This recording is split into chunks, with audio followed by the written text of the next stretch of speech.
Hello, I'm here with Chris Wagner, Right. who's a member of our National Advisory Council. That's right. And so you were able to come into the region yesterday, and I think you may have had a chance to visit some schools and do some other things. So tell us about your life, your background, how you're able to work with us and give us some assistance. Okay.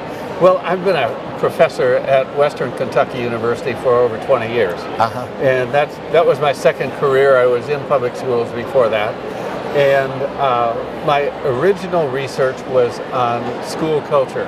And we found out so many things about school culture and what a toxic culture does to a school, and what a very healthy and a strong culture does for a school. And it has everything to do with the achievement of kids, with job satisfaction of the faculty, with community involvement. Culture is just so important for our schools. And the neat thing, that's some background, but the real thing I want to mention is that we have a student senate that's attached to the Appalachian Resources or Renaissance Grant. And that has been one of the most wonderful things that goes along with the variety of components. But I just sat in for 2 hours on sessions that the students led, and they were sharing ideas of things that they were doing not only for their school but for their community. It was breathtaking. They were absolutely fantastic. It was wonderful. I have a question that's been texted to me. Chris, you have your pulse on the work being done nationally in this area. So share your insight on the work we are doing in this region. You've hit on a little bit of it. This is comprehensive and transforming. What has happened, I think, in Eastern Kentucky as a result of this grant is truly transforming. I visited several schools yesterday. I watched in high school labs, physics labs, where the students were so involved and so excited about the projects they're doing. I won't tell you necessarily about the projects, but I want to tell you their projects were great, and their involvement and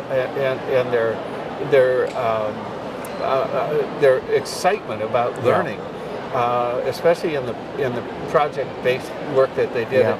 For example, in a physics class. Now, I don't know what it was like when you took physics in high school, but I remember sitting in a chair a long time, and I remember reading books and listening to the instructor.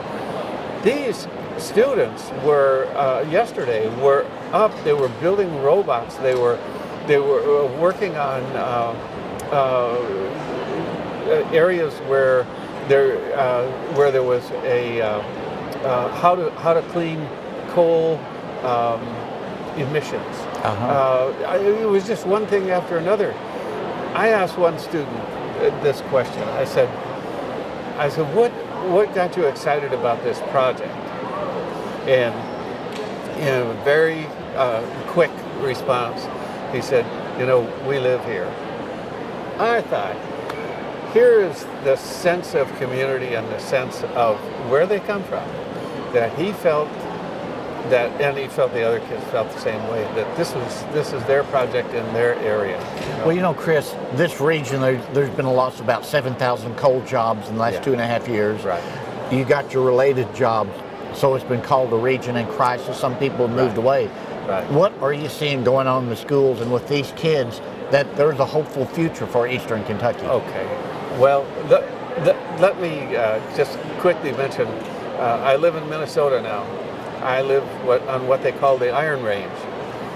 The glut of foreign steel right now has sunk the market, and we have hundreds and hundreds of miners that are out of work up there.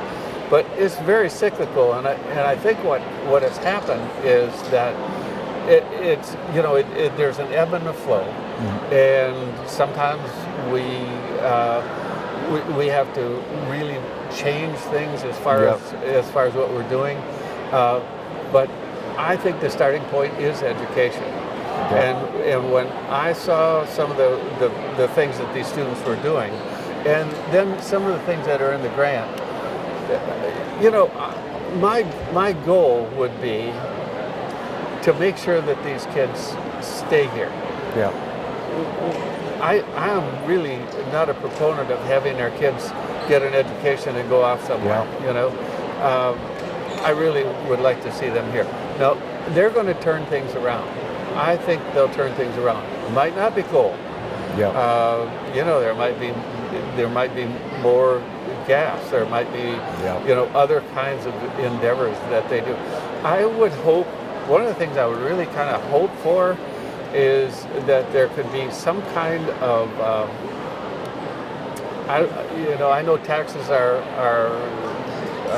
not always, people aren't always pleased with them, but the iron mining industry in Minnesota, the legislature has said to all the mining companies, you need to take a certain percentage out of that, and that goes to the area. Yeah. That goes to the area where the iron ore comes from. Yeah.